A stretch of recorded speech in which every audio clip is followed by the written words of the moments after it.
হরে কৃষ্ণ ভক্তবৃন্দ, আশা করি আপনারা সবাই ভালো আছেন। আজকে আমি তোমাদের শ্রীমদ্ ভগবদ গীতার ৩য় অধ্যায় কর্মযোগ শ্লোক নম্বর 11 বলবো। দেবান ভাবয়তানেন তে দেবা ভাবয়ন্ত বহ পরস্পরং ভাবয়ন্তঃ শ্রেয়ঃ পরম অবপ্সথ। দেবান শব্দের অর্থ কি? দেবতারা। ভাবয়তা মানে সন্তুষ্ট হয়ে, অনেনু এই যজ্ঞের দ্বারা, তে সেই সমস্ত, দেবাহা দেবতারা, ভাবয়ন্তু প্রীতি সাধন করবেন, ব তোমাদের, পরস্পরম পরস্পর, ভাবয়ন্তঃ প্রীতিবিধান করে, শ্রেয়ঃ মঙ্গল, পরম পরম, অব্যাপ্স্যথা লাভ করবে। অর্থাৎ তোমাদের যজ্ঞ অনুষ্ঠানে প্রীত হয়ে দেবতারা তোমাদেরও প্রীতি সাধন করবেন। এভাবেই পারস্পরিক প্রীতিবিধান করার মাধ্যমে তোমরা পরম মঙ্গল লাভ করবে। দেবতারা জড়জাগতিক বিষয়সমূহের জন্য শক্তিপ্রাপ্ত প্রকাশক। প্রতিটি জীবের জীবন ধারণের জন্য কয়েকটি জিনিস অবশ্য প্রয়োজনীয়। সেই কয়েকটি জিনিস কি কি? না, বায়ু, আলো, জল ও যে আরো যেগুলো প্রয়োজনীয় বিষয়, সবই যে এই যে বিষয়গুলো, সেগুলো সরবরাহের দায়িত্ব ন্যস্ত হয়েছে বিভিন্ন দেবদেবীর উপর, যারা পরমেশ্বর ভগবানের শ্রীঅঙ্গের বিভিন্ন অংশে স্থিত অসংখ্য সহযোগী স্বরূপ। অর্থাৎ বায়ু দেবতাকে পবন, আলো কি না সূর্য দেবতা। এরকম ভাবে প্রত্যেকটা ডিপার্টমেন্ট, এরকম ভাবে যদি বলি যে এক একটা ডিপার্টমেন্ট এক একটা দেবতার হাতে দায়িত্ব অর্পণ করা। যেরকম জলের ডিপার্টমেন্ট একজন দেবতার কাছে, বায়ু মানে বাতাসের ডিপার্টমেন্ট পবন দেবতার হাতে। মানে সহজ ভাষায় বলতে গেলে এটাই বোঝা যায়। এই সমস্ত দেবতাদের প্রসন্নতা ও অপ্রসন্নতা নির্ভর করে মানুষের যজ্ঞ অনুষ্ঠান করার উপর। আর এই যে দেবতারা আছে, এদেরকে প্রসন্ন করলে তবেই তারা আমাদেরকে ঠিক করে জল দেবে, ঠিক করে বাতাস দেবে এবং সঠিকভাবে আলো দেবে। এবং তাহলে তাদের প্রসন্ন করব কিভাবে?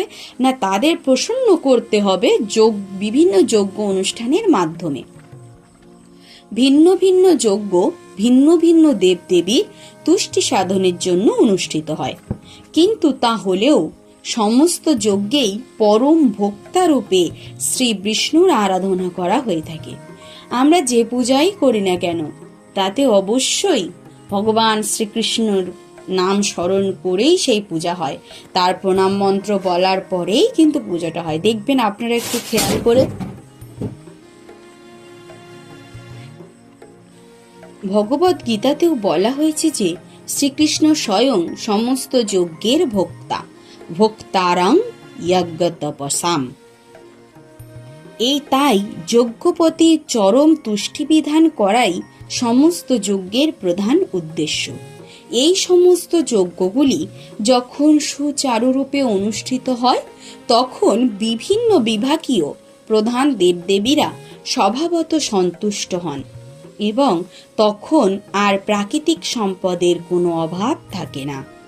যজ্ঞ অনুষ্ঠান করলে নানা রকম পারিপার্শ্বিক লাভ হয় এবং অন্তিমে তা জড়বন্ধন থেকে মুক্তি প্রদান করে থাকে।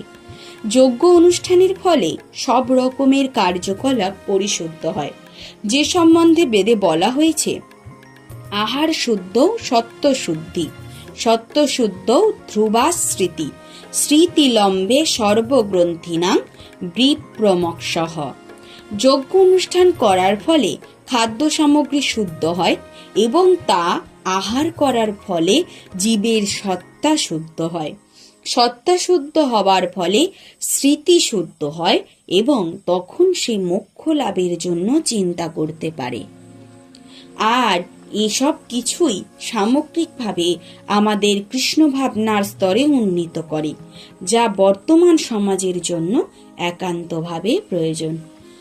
ও ॐ सर्वे भवन्तु सुखिनः सर्वे सन्तु निरामया सर्वे भद्राणि पश्यन्तु कश्चित् दुःखम् आप्नुयात् ॐ शान्ति ॐ शान्ति ॐ शान्तिः।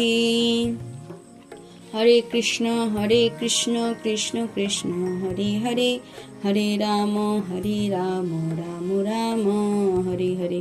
हरे कृष्ण भक्तबृंद, ভিডিওটি যদি ভালো লেগে থাকে তাহলে একটি লাইক করে দেবেন এবং নিজেদের পছন্দের মানুষ বা কাছের মানুষদের কাছে ভিডিওটি শেয়ার করে দিয়ে তাদেরকেও পারমার্থিক জগতে আসার জন্য উৎসাহ প্রদান করবেন। তাহলে আজকে ভিডিওটি এই পর্যন্ত, দেখা হচ্ছে পরের ভিডিওতে।